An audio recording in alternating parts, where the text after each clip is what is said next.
पहलगाम में कायरतापूर्ण आतंकी हमला करने के बाद भारत का जवाब पाकिस्तान को कितना महंगा पड़ा है, इसकी गूंज अब पूरी दुनिया को सुनाई पड़ रही है। पाकिस्तान तो इस हमले में बर्बाद हुआ ही, लेकिन चीन और अमेरिका को भी बड़ा झटका लगा है। एयरफोर्स की ऑफिशियल जानकारी आने वाली है, आ भी जाएगी, लेकिन जो मीडिया में अधिकृत रिपोर्ट्स आ रही है, ये बात ध्यान रखिएगा, हम अधिकृत रिपोर्ट्स की बात कर रहे हैं, अगर उन पर यकीन करें तो 10 मई की रात हमारी मिसाइल्स ने जो पाकिस्तान पर कहर बरपाया है वो कल्पना से परे है। हिंदुस्तान टाइम्स की एक खबर देखिए, इंडियन एयरफोर्स के राफेल और सुखोई MKI फाइटर जेट्स ने 10 मई के दिन पाकिस्तान पर 4 बार हमले किए। राफेल से स्कैल्प मिसाइल दागी गई, जबकि सुखोई से ब्रह्मोस फायर किया गया। इन हमलों में एयरफोर्स ने पाकिस्तान के 2 F-16 फाइटर जेट, एक JF-17, एक C-130 विमान को मार गिराया। पाकिस्तान का एक airborne warning and control system यानी अवाक्स भी मार गिराया। मतलब टीका चाइना को भी ठीक ठाक लगा है। यह अवाक्स हमारे एयर डिफेंस सिस्टम S-400 से दागी गई मिसाइल से बर्बाद किया गया है। जिस वक्त भारतीय एयर डिफेंस सिस्टम ने पाकिस्तानी अवाक्स पर मिसाइल दागी, उस वक्त वो पाकिस्तान के एयर स्पेस में ही था। हमारे रडार सिस्टम ने उसे 315 किलोमीटर दूर से ही लॉक किया और वहीं पर मिसाइल ने उसे हवा में ही तबाह कर दिया।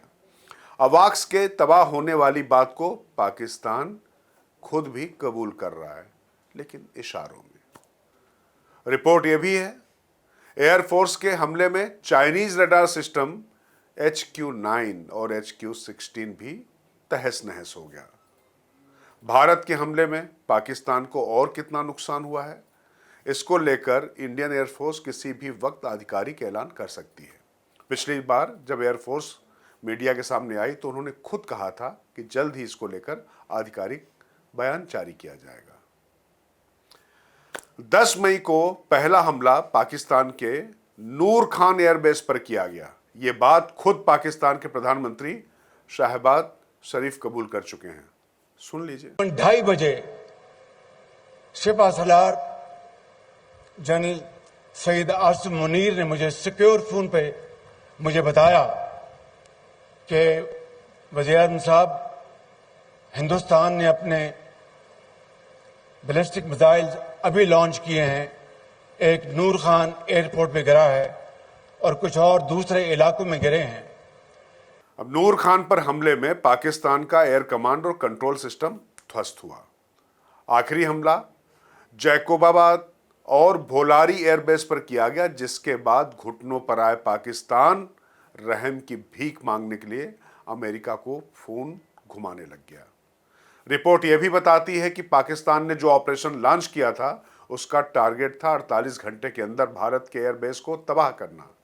यही ऑपरेशन उसने 1971 में भी चलाया था, लेकिन उसकी तब ना चली और ना ही अब आगे भी नहीं चलेगी। आदमपुर में मौजूद हमारे एयर डिफेंस सिस्टम S-400 ने 11 बार एक्शन लिया और हर बार उसका निशाना सटीक था। इसी हमले में पाकिस्तानी अवाक्स भी बर्बाद हो गया। इंडियन एयरफोर्स ने स्कैल्प और ब्रह्मोस दोनों का इस्तेमाल इसलिए किया ताकि कोई भी टारगेट मिस ना हो। 7 मई को 9 टेरर कैंप पर हमले के दौरान 7 कैंप तो गोला बारूद से उड़ाए गए, जबकि मुरीदके और बहावलपुर टेरर कैंप को स्कैल्प और ब्रह्मोस मिसाइलों से उड़ाया गया। इसी बीच नेवी 10 मई की सुबह मकरान कोस्ट से 260 मील दूर अपने बेड़े के साथ कराची में नेवी पोर्ट को निशाना बनाने के लिए तैयार थी। रिपोर्ट बताती है कि इंडियन एयरफोर्स ने लगभग सारे सबूत जुटा लिए हैं और कभी भी ये बड़ा खुलासा हो सकता है। अब इस खुलासे से आप मानकर चलिए कि दुनिया को तो इसकी इतनी ज़रूरत नहीं है।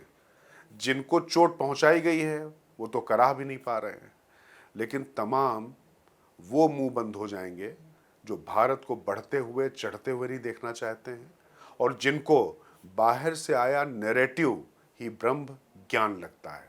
तो इंतजार कीजिए, एयरफोर्स का सटीक निशाना इसे भी ध्वस्त करने वाला है। नमस्कार।